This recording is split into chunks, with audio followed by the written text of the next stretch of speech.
Unconditional love Duyak tu mami chong thu kan ngak chuak le don chuang lo vania tunang khot se nuaya le ngaleng tin nge moi be sei ni ka partner Ajay chuana tinwan wa mini somni tal chuin ngak chin le reng te ang ka hanti chu alom lo mel tak zet to ti chuan dar kar chan ve liam le ta idu le lo ngak ro ke chu ka kal ti le athova chang le to chuang lovin ka thil ei lai chu ka ei chun zom mol helai muna hian tu thar ria tur poimo tak kan neya ma se kan interview nei tur pai ro nga chua tura omdon lo ni in na lang ta pon bo ruak chu kan thir vela ruwa sur nuani chuak chu amoi ngei mai ei man ka pek zwa ni liap lain office lam ka pan vele ke hi ka na hian ka tuya journalist ni tura ka jin kong ero chu bumbo ve takani he na ka thana wanga ka chung te nena kanin kara thil thalo zong te ero soilang kher lo mayang ma se hei chu kan jeptel ram te ang kapa hian doctor min ni tir hi atum ema ma se voi khat po ni ka tum ngai lo thung chung de du dan lai na kal lovin mani thunga taka tuina berkong hi zo kani Symbiosis Institute of Media and Communication Pune atangin journalism master degree ka zova wa nei thak takin ka zir zo rual chui a hian chanchin bulian tak pakhata journalist na ka thok zui ta ngalani nikhatchu thilpoi motin Mizoram House ka kala rin lo deuh main ka classmate lui ka hmufu hlau afapadam lo na wanga helamaron kalan ni thu te soin fa po panni lai mayan lo nei to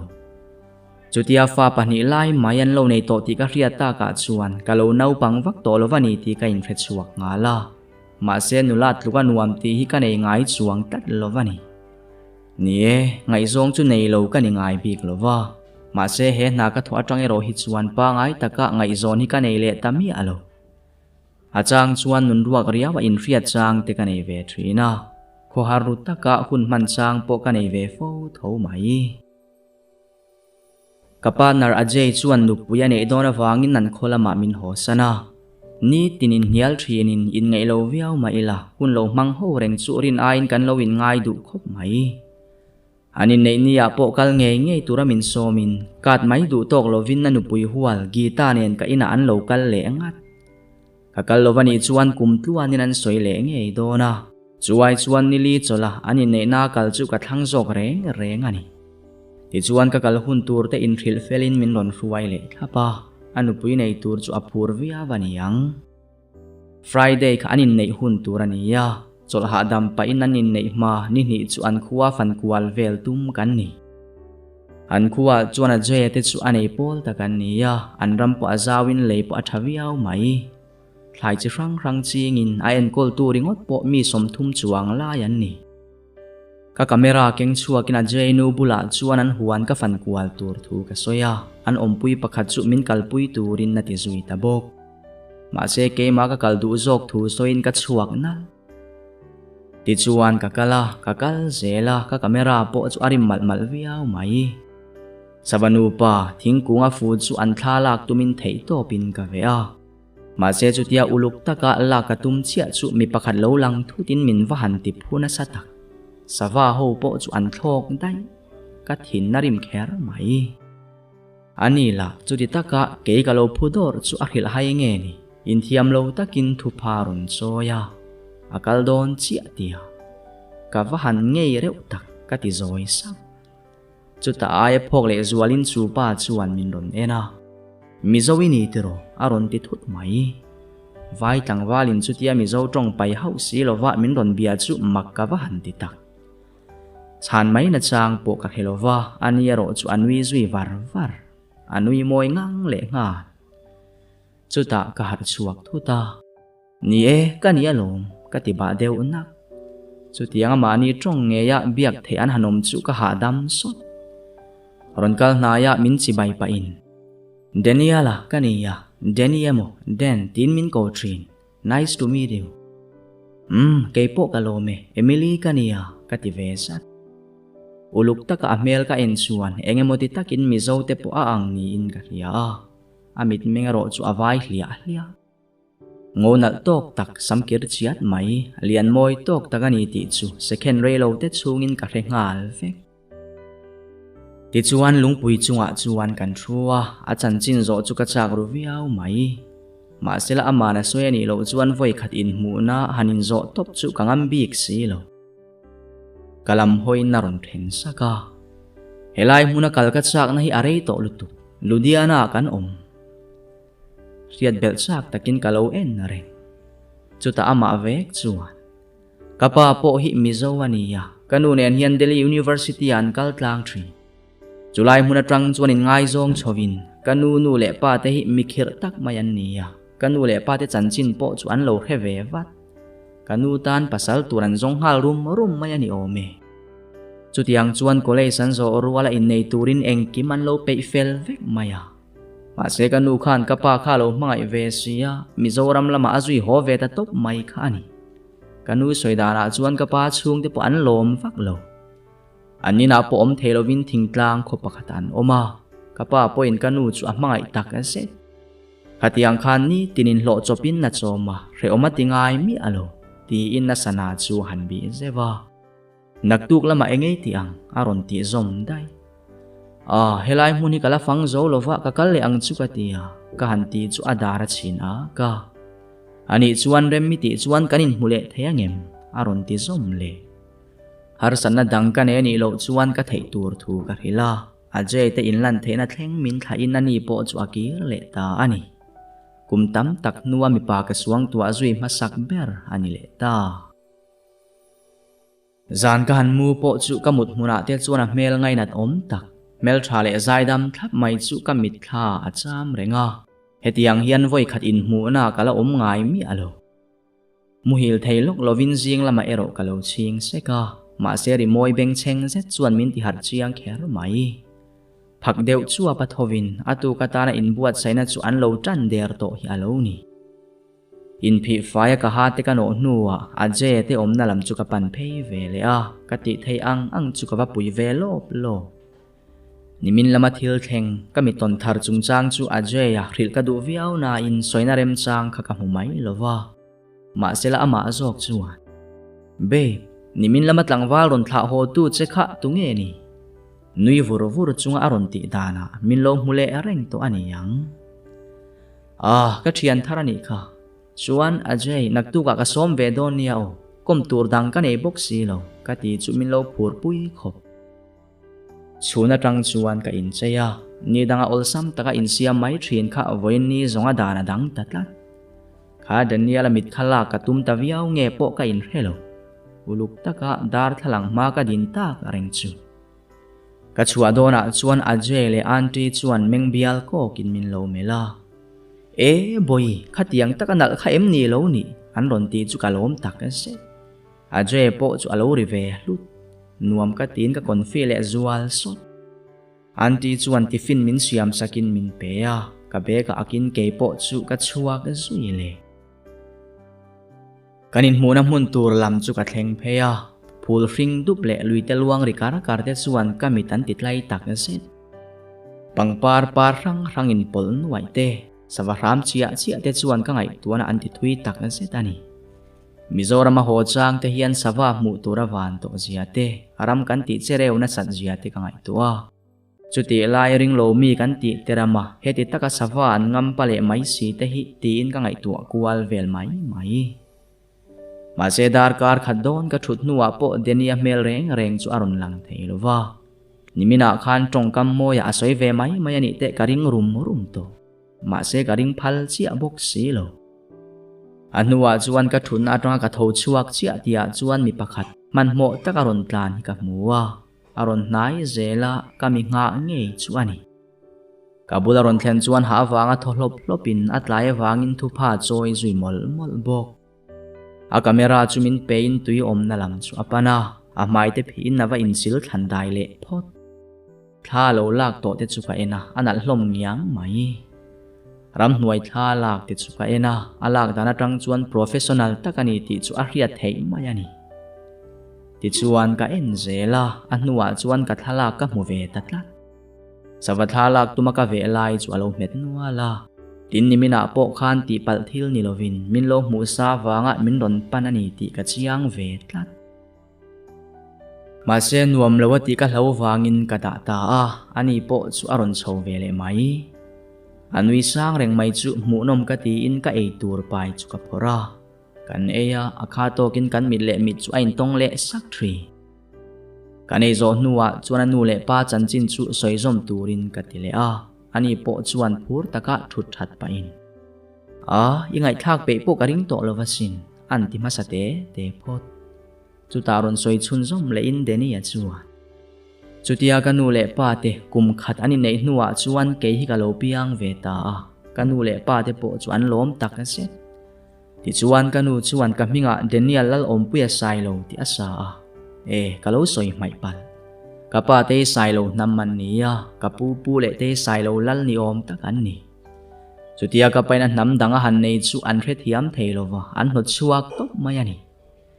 ma se kanu po chu min zir mi takni in mi zo tong po athiam ve ta wata apai ro chu apai tho ke po chuan kanin chunga chuan mi zo tong lo chu tong dang ka hengai lo ti chuan kumriat ka lo tlinga no pang thang duang tak mai kani bok ni kha chu kan khuwa chuan kanu pa kapu le midang panga vel hi an local thut maya kala nau pan deu wangin chiang takin ka heto lo kar khat nu vel kanu nena an motoron kena min chuan tir le trap zoi zoya chung kuwa kanin then chu ka hria tani zui mai anwa kanu soile dana chuan khatia kapu te ron kal khan do tin kanu an buma kapi thi tre pa om thu le ho loka kapa bulaka le turin an lo thlem hi alo ni chuti line kanu eroin kapa tel lova khoya ma kalatum lo thum ma se kapa chuan chu tianga a hring tunu thi chhonga om reng chu angai tu ema kanu bula chuan pa thu chu oi mai turin na ti ta ani anin then hlen na turani reng kha aring mol lo ma se chu tia kan ho thak nuwa chuan kanu chu khuwa khir na na satak nuaya anda ta chuale phone man la ni sela an phal sak bok heklo kepo school thaber bera min kaltira tin kapa chu zan tin deuh tho kan kal sana tanga kum khat chung chu kamuma ka muzan tin thrin ani kangai tak ze tin ram nuai min kalpui lai te kangai tua ka va han trap na sa thrin tak chutia kum khataron liam le meu nuwa chuan kanu po tle min nan khuwa khir talova nikhat chu school ka bang ho kanu chu kan phone bula alo tap tlok mai abulakal naya ka vakwa chu kanu chu boite pa inei talo aron tia angai na ka hello tak aset chuta chiang zo kamin thrile in kapa chu khosik puin na thi hi alo niya aizol an ina arwang chu la in kapa nuin kanu chu alo bia hi alo ni kapai na diary a heta kan in number hi alo chin sia lawa chu wangaron be thei mai chu alo ni le nga chumia china chuan kanu chuan chua ei theilowa amu theilowa ataksa po chu chechak takani kapi le pu te po anmang ang tak ase damdoi na te inda lu tin thakhat zet chu kanu wa oma churatang chuan apa ngai tak thei talo aril unalu tukinang hongani thu doctor te chuan an soya kapi le pu te po chu an thil ti awangin an in chir tak ase chumini atang chuan kanuri luti na chu an hlau ber ni in kaming an lo thlak to po sut le in Daniel el sailo ti hi kapu ngeta ni ti in na soita akha to kin kamitui chu kalo hule zau thri Daniel nu le pain mangai na chu ro pui ka tia kalaina tak ase angoi deu wang nuwa chuan Daniel bok chuan aron soi chun som le ta kanu chuan mizo tong hlirin min bia ka thei hila hlawani ber Paul som ka han pas te chu kanu lung chu achem ema kapa minglamina tap lai war tha kapui Christian chuania ain khom ngai lo thung fapa anei lo wangin ke min siam pui tlin na tuma sumdong mi ni tir min tum thei hle ma se ke ro chuan thalak hi ka tui ema wangin photographer ni ka tum thung chutiang ani ta ka chuan kapu point min nor lui du talova ka tuina berkong zo chu min phal sakta ani ti chuan Osmania University Hyderabad atanga degree course of in London a thlathum chung ka zirbel le tuna hian kalo chuak chole chi ani tia chiang zeta kamita chuan enin nimina khan thala turin heng lai ram vel hi amoi karinga karon kalta kha ani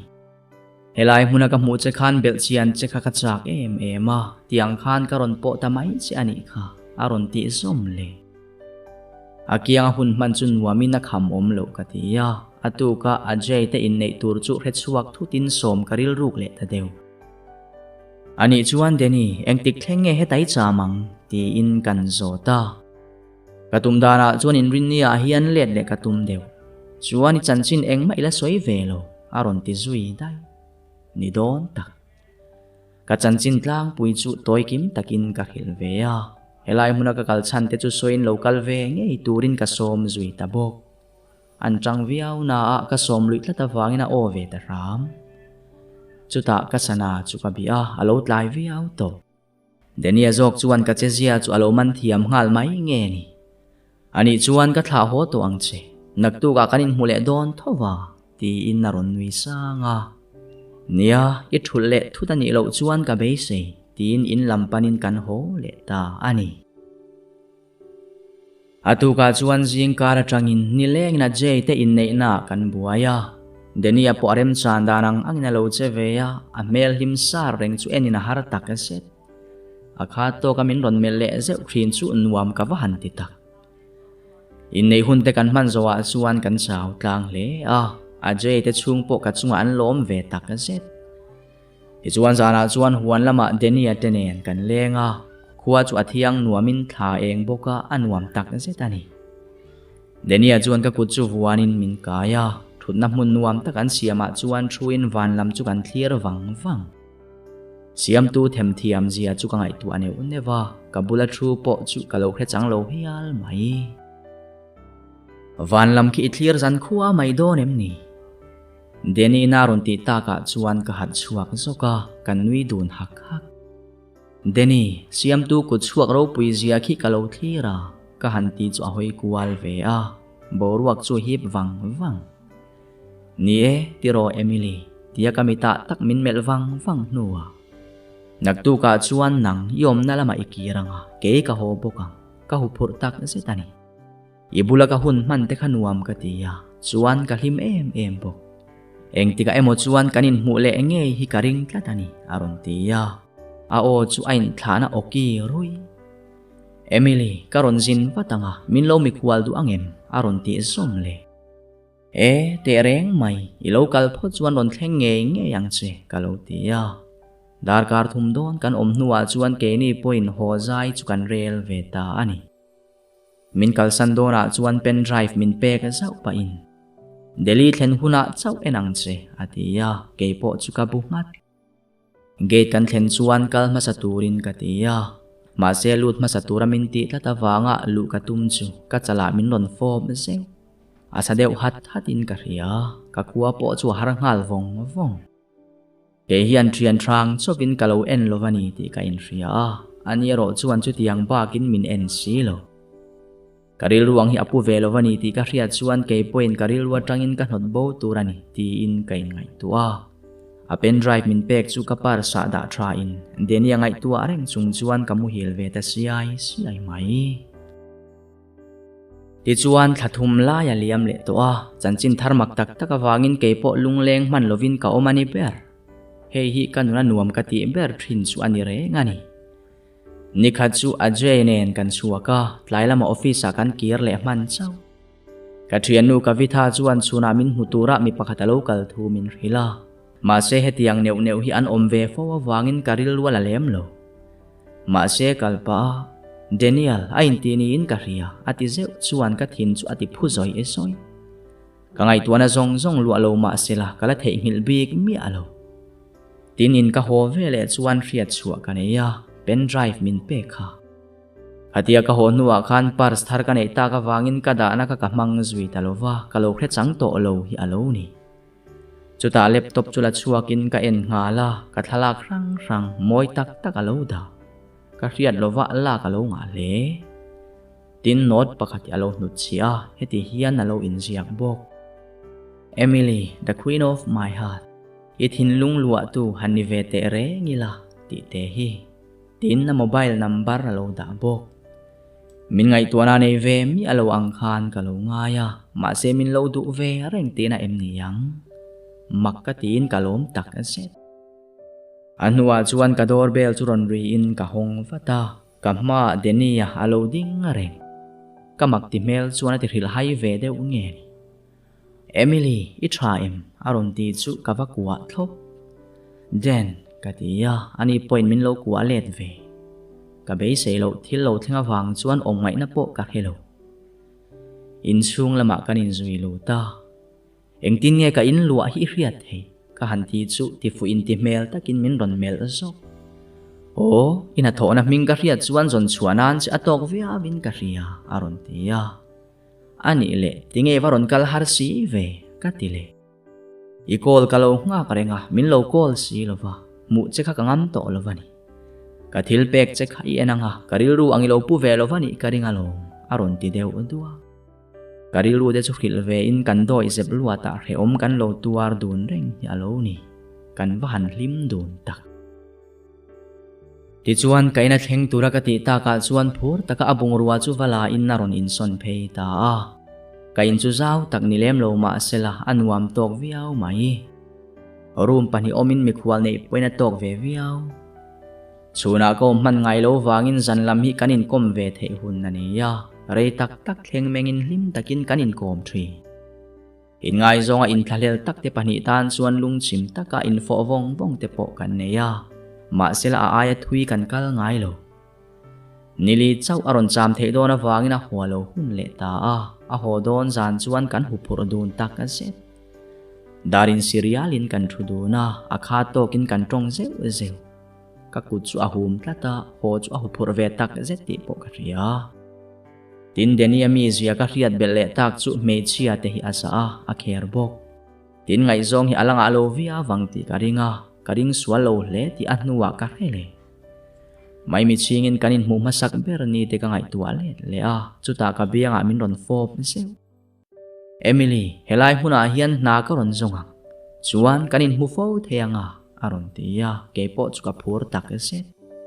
kalo ngai ven puyang che ka hanti chu alu thingin mani nge ya zon hu adu thu wa soya karin san ya wangin ke po chu kanui ve ha zingkar at suadona wangin kan mu thei ta ram reilo te a chuan denia po chuan na chu a muta vata in mureng theilo ma ila kho khata omna na chuan thla hi amuang ve rim rim weekend a chuan in mu ram kan tum thina hetiang tak hian ke hi mi palaka kala luang liam ngai lo ka kiang a om chuan ka him hlia hli ani in kain ria a tin a je te nu pa po in la zai thei takan ni an ina kan leng fowa cho elo huan phal ngai mi alo nikhachu denia nuin min lo belol mai ka zam ve tak a set afa pain ka minga soingun zia le min mu achak zia te ron soin remchang masabera tlo turin min ron nge na ke point ka hun ol masabera kal ngei turin ka intiam tabok au pur om le chuan ka ria ka hun nei danina azir lo e mawangin denia nuina min ron bia ka tanga thakat na nuwa hun tha aron herve thei ta chau an chung ko chanchin tlang pui chu konga min rila api le pu te chuan eng tiang takin nge min lo don sonang ka helo ka zam tak zetani dar karya don kan tlan nuwa chuan ludiana chu kan thleng ta denia te in lampan kan tlan le mun rang ranga kal to thin ma ila he mun hi chu ka voi khat kal na ani ve tlat a boruak chu nuam ka tin ka ngai na ngal de minit somvel kan tlan le nuwa chuan in ro pui tak mai kan thlenga mi hausa tak an niang ti chu lo ring lok ma ila chu tiang tak an hausak chu ka ring phangai lo an compound zau le fai takara zong te chuan khovel chu top mai tura kan chan vela kan thleng ti rian denia nu po chu alo tlan chhuwa ka vat min mu rual chuan min kuwa ngalin Emily kalo lo ma che atia denia ne nan in kuwa le nungai nat om takani chuta an in chung kan luta pui takani pui tak hetiang taka hausa tupa hian ke ve mai hi engtia min du ngot ngia ni zo ka tiril ro vong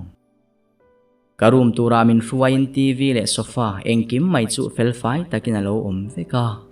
kan in taka karum nen kan khai khina pui takani ti chuan thomno te in da felin ka in bual zo nu api le pu te kan muang chu tak chu ka hu phur lai berani kain bual zo nuwa chuanin hnuai lama chukin an living room a chuan Denian min lo nga ka reng to a min lo mu vele darling it's hello takaset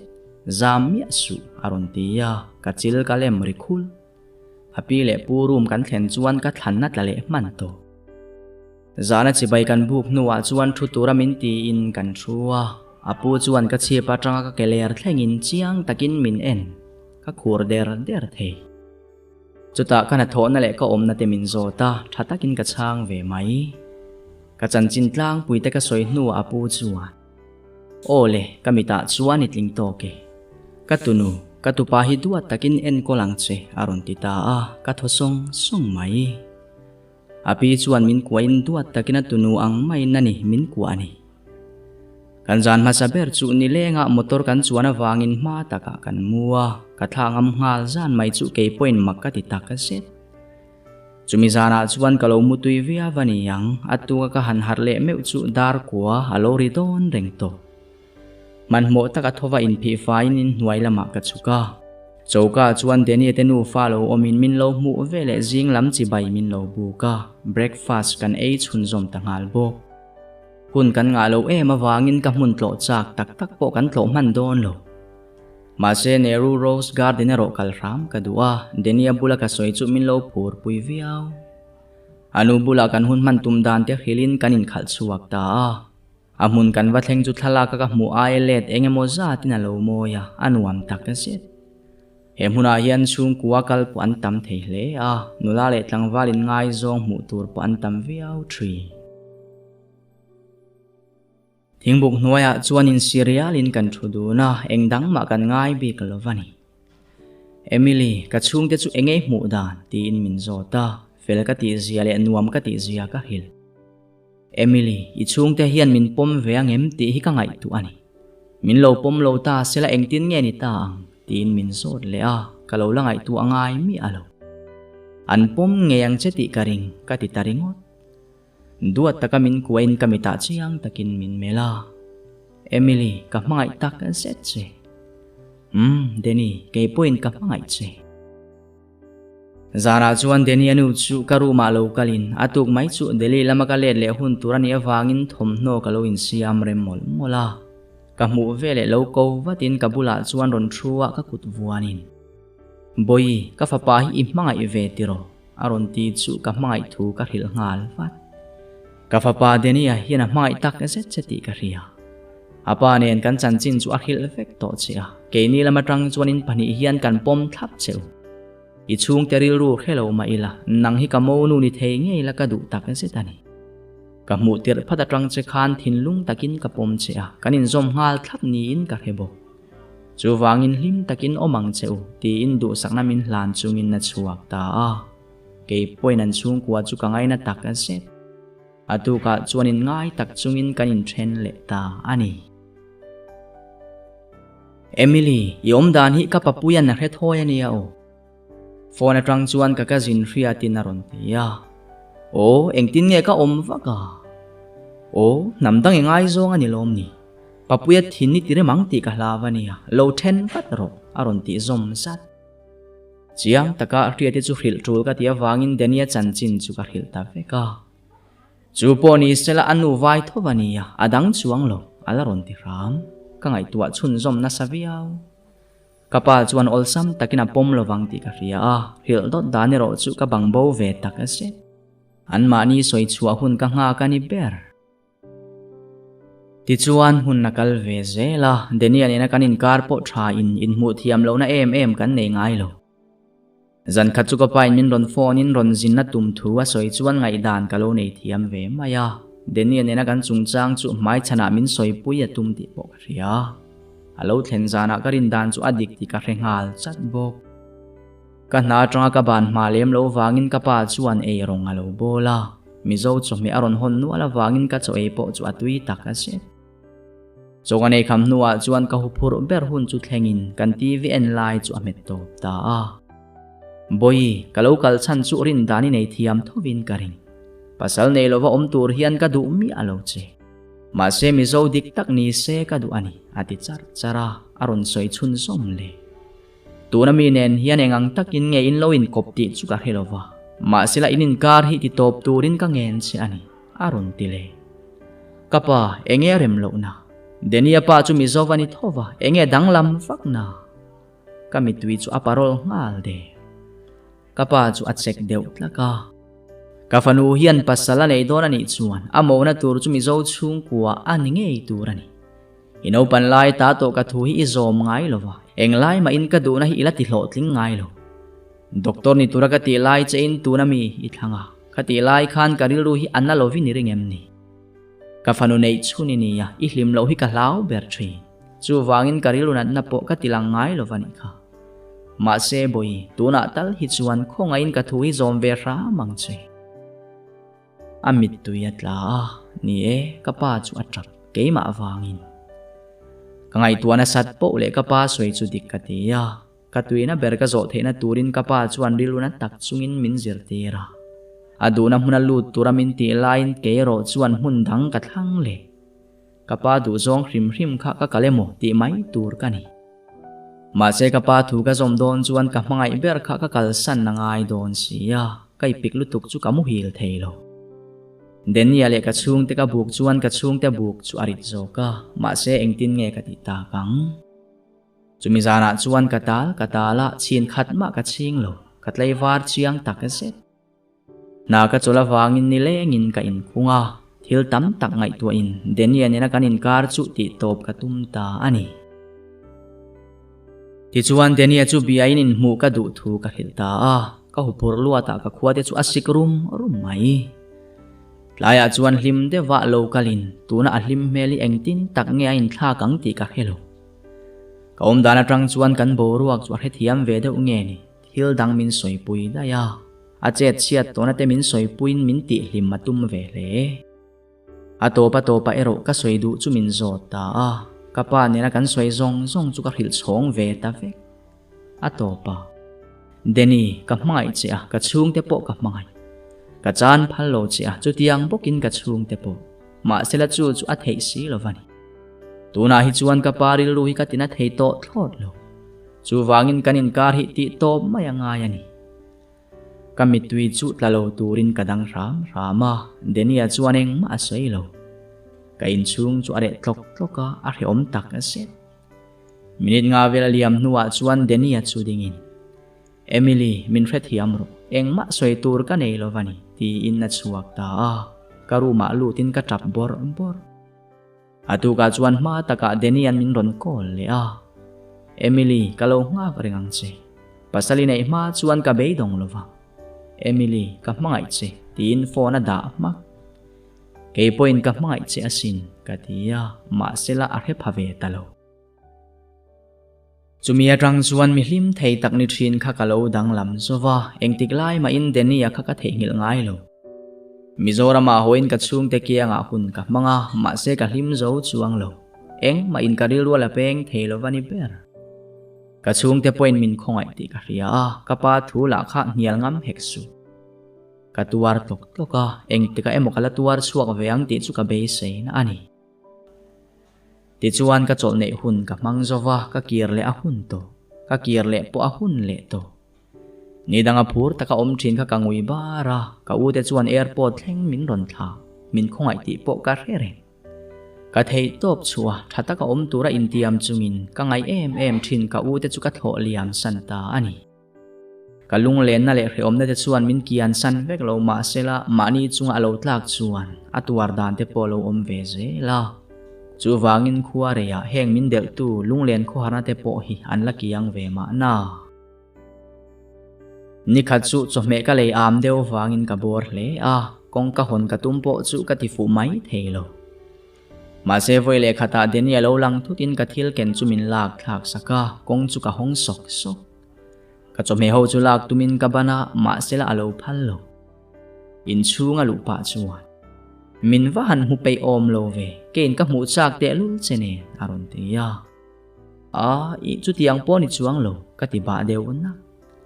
chu te lai chuan ka phone ron rin ka han en chu ka pa lo ni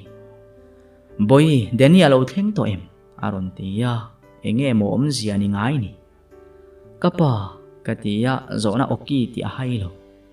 Kafanu ihlim na hikadu ber chu wangin hlim takin omro. Denia chu inei don niya aron titamay. Kamitui chu atlasoy isoya tun tumero chu lom wangan ithung. Denia chuan min kuwa abatin thil omzia ka hanzo nuwa chuan. Kan kuwa ka ho nuwa khan kanu bula engkim karila. Kanu chuan ichung te mutur le thei top chua nang hinei ngei tur chain min tiani. I address po ajaya na lozo cheka atia ni don tak min ron zot ngeye. Achanero asoy du mialo. Ama denia ve chuan. Ichung te chu kamuta atira chuan har sakhop mai. Masalay pa khat hinlung sakta kanilo ti ka hetoa. Chu wangin thinlung takin nang hikadil ngoy chia. Ihlim lo zia te min hilin lim takin kada ngeyang jeti min intiam tir ta ani. Chuan thil pakhat ka intiam bok aron tia. Eng thil mo kalo tifat. Eng din muna po lo ding la ka mangay ringang che. Chan omin ka mangay ngay lo chia. Ka mangay em wang chow che hiyan ani nang hikathan che ka mangay che. Ichung tile nang hi reom ka tuwar tir lo wang chew ti ka intiam ani. Atia kanin pom vong. Deni kay po hiyan ang dang wang ma nilovin ka mangay wang chow hiyan ka mangay che nga. Eng din muna po ding la ka mangay ringang che katilet ve sap. Tuna chuan mangay na mitmeng moy taka inmel aralin kan mahun chu kan clear dun le thei ta ani. Atop ta.